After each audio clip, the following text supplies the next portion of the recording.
High, আমি সোমা। চলে এলাম কৈলাস মানস সরোবরের 4th ভিডিও নিয়ে। হ্যাঁ, এটা আমার 4 নম্বর ভিডিও। এখানে আমরা সিমিকোটে এসে পৌঁছলাম।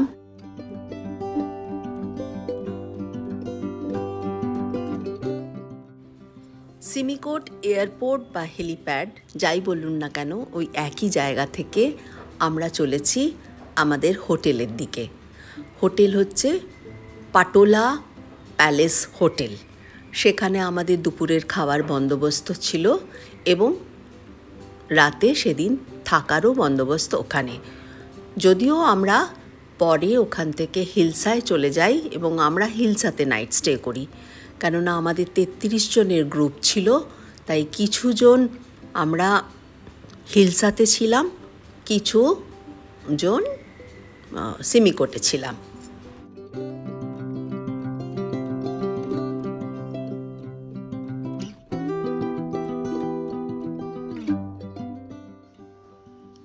পাটোলা প্যালেস নামের সাথে কিন্তু হোটেলের কোনো মিল নেই। মাটি এবং পাথর দিয়ে তৈরি আর কি বাড়ি, 3 তলা বাড়ি। ওই সব রকম ব্যবস্থা মিলিয়ে মোটের ওপর চলে যায়, কিন্তু মাটির বাড়ি যেরকম বাথরুম যেরকম হয় আর কি, সেই ধরনেরই ব্যবস্থা। এখানে এই ছোট্ট গ্রামে এর চেয়ে ভালো আর আশা করা যায় না। এটাই আর কি খুব অত্যাধুনিক ব্যবস্থা বলা চলে।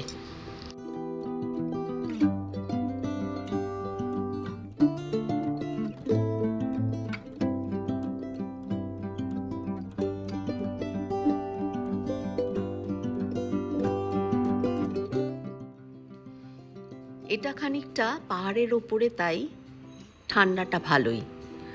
এবারে এই ঠান্ডার মধ্যে হোটেলে এসে গরম গরম খাবার খেয়ে বারান্দায় বসে একটু রোদ পুইয়ে সকলের খুব ভালো লাগলো। কিন্তু খানিকক্ষণ বাদেই আমাদের ট্যুর গাইড এসে আমাদের বলল, আপনাদের হেলিপ্যাডে যেতে হবে, আপনারা হিলসায় থাকবেন। তাই আমরা আবার তল্পিতল্পা গুটিয়ে চললাম হেলিপ্যাডের দিকে।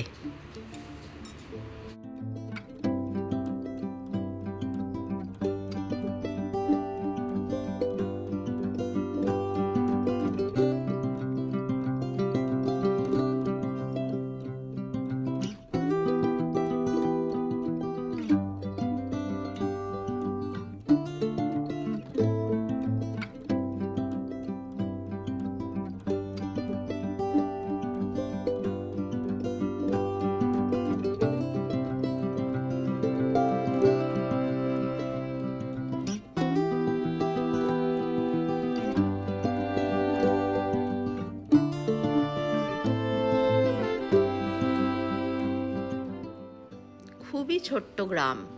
এখানকার সড়ক ব্যবস্থা একদমই ভালো না। যা কিছু এখানে পণ্য সামগ্রী আসে এই হেলিকপ্টারের মাধ্যমেই বিশেষ করে আসে।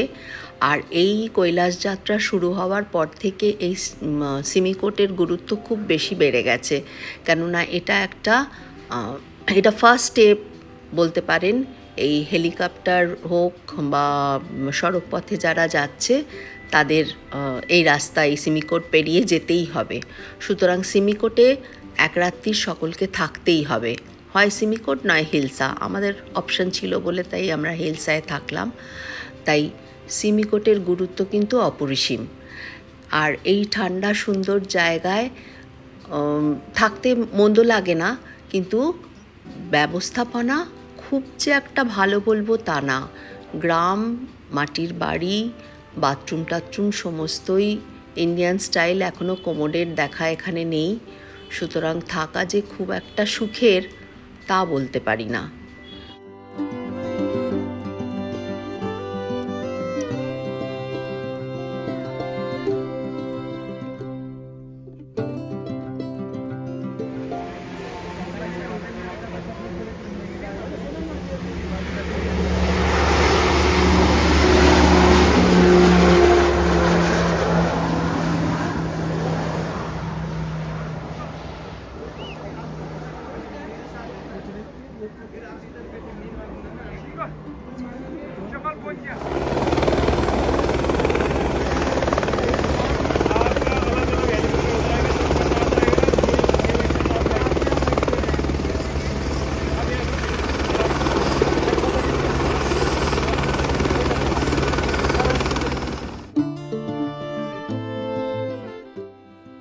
এয়ারপোর্টে দাঁড়িয়ে দাঁড়িয়ে এই একের পর এক প্লেনের ওঠানামা, হেলিকপ্টারের ওঠানামা দেখতে দেখতে আমরা যেন ওই প্লেনের দোলা আর হেলিকপ্টারের দোলাই ভাসতে লাগলাম।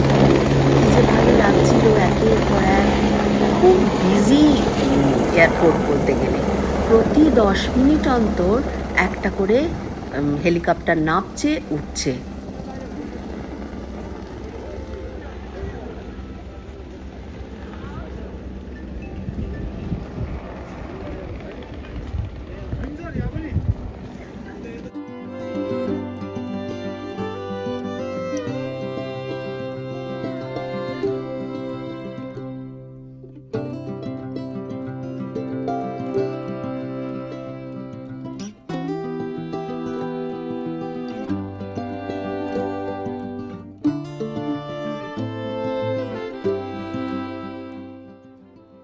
এইভাবে বসে বসে প্লেনের আর হেলিকপ্টারের ওঠানামা দেখতে দেখতে আমাদের মনে ভারী আহ্লাদ হলো। নিজেরা সবাই মিলে একে অপরকে জড়িয়ে ধরে ছবি তুলতে লাগলাম। বেশ কয়েকটা সেলফির পর ওখানে যে তিব্বতী না নেপালি মহিলারা যারা আমাদের ব্যাগগুলো হোটেলে নিয়ে যাচ্ছিল বা এরোপ্লেনের জায়গা থেকে হেলিকপ্টারের হেলিপ্যাড অবধি নিয়ে যাচ্ছিল, সে মহিলারা এসে আমাদের পাশে দাঁড়িয়ে ছবি তুলতে চাইল। তাদের সাথে একটু ছবি তুললাম। আর তাদের কি অসীম ক্ষমতা সেটা দেখেও তাদের কুর্নিশ জানাই। আমরা যেখানে ওই অক্সিজেন লেভেল অত কম বলে 2 পা হাঁটতে পারছি না, তারা ওই ছোট ছোট মহিলা পিঠে অতগুলো ব্যাগ নিয়ে তারা অবলীলা এদিক থেকে ওদিক যাচ্ছে, হেঁটে যাচ্ছে, ওই 3-4টে ব্যাগ একসাথে তুলে নিয়ে কি করে পারছে, কি অসীম ক্ষমতা ওদের। হ্যাঁ, কুর্নিশ জানাই, ভগবান ওদের এরকমই রেখো।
প্রায় 1 ঘন্টা এইভাবে বসে বসে দেখতে দেখতে এবার আমাদের সময় এলো।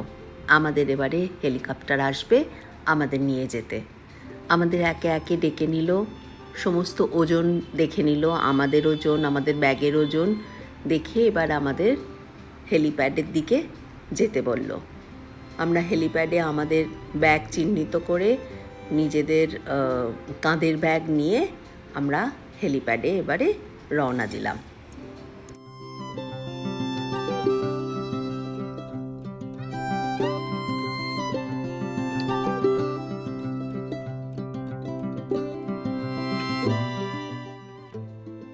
হেলিকপ্টার ওঠানামার সাথে সাথে হেলিপ্যাডের গ্রাউন্ড স্টাফেদের তৎপরতা দেখার মতো। একটা হেলিকপ্টার নামলো, সঙ্গে সঙ্গে হেলিকপ্টারের ভেতরে যা জিনিস আছে সেগুলো নামিয়ে, যে ব্যাগ ওঠার সেই ব্যাগ তুলে আবার দুজন শুরু করে দিল হেলিকপ্টারে তেল ভরা। কেরমভাবে ম্যানুয়ালি পাম্প করে করে ওই বড় নীল ড্রামগুলো থেকে হেলিকপ্টারে তেল পোড়া হয়, সেটাও দেখলাম। মানে কি অসম্ভব তৎপরতার সাথে মুহূর্তে সব কাজ সেরে ফেললো।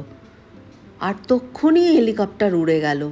হেলিকপ্টারের থামা দাঁড় করানোর কোনো সিনই নেই, মানে হেলিকপ্টার নামছে উঠছে, বোধহয় 3 মিনিটের মতো থাকে নিচে।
এবার আমাদের হেলিকপ্টারে ওঠার পালা। এই আমরা চললাম হেলিকপ্টারের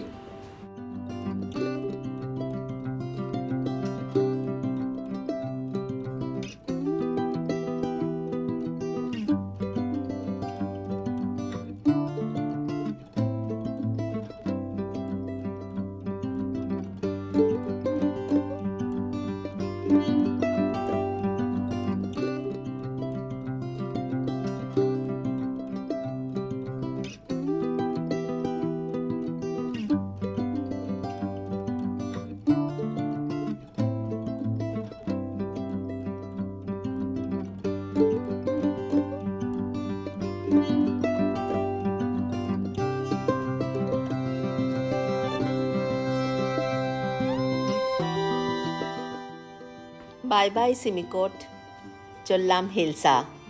দেখা হবে আবার হিলসাতে। বাই।